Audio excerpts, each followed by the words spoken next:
قرآن کی آیتیں اٹل فیصلے ہیں۔ دنیا یہاں سے وہاں ہو جائے، وہاں سے یہاں ہو جائے، ہونا وہی ہے جو قرآن میں۔ اگر قرآن کہہ رہا ہے کہ قیامت آئے گی تو ساری دنیا کی ساری طاقتیں اگر پلاننگز کریں کہ قیامت کو روکنا ہے، نہیں روک سکتے۔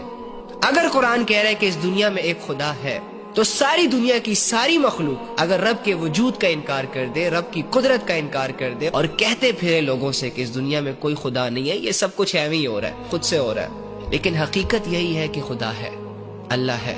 نہ ہوتا تو یہ دنیا کا نظام اتنے ڈسپلن سے نہ چل رہا ہوتا، یہ سورج، چاند، ستارے، سیارے ایسے مستقل اور تحمل مزاج سے اپنا کام نہ کر رہے ہوتے۔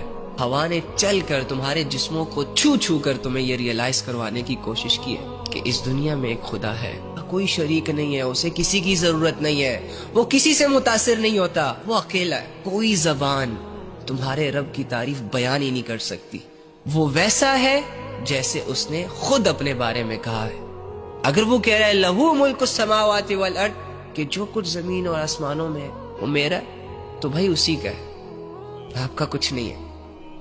اگر وہ کہہ رہے الا بذکر اللہ تطمئن القلوب، کہ تمہارے دلوں کا جو سکون ہے وہ میری یاد میں چھپا ہے، تمہارا کمفرٹ زون، تمہاری سیٹسفیکشن مجھ سے جڑی ہے، تو ایسا ہی ہے۔ دنیا میں ایک اچھی زندگی گزارنے کے لیے لازم تم پر یہ ہے کہ تم اپنے رب کے ساتھ جڑے رہو۔ حالات اچھے ہیں، حالات برے ہیں، حالات خوشی کے ہیں، حالات غمی کے ہیں، کوئی لینا دینا نہیں ہے تمہارا اس سے۔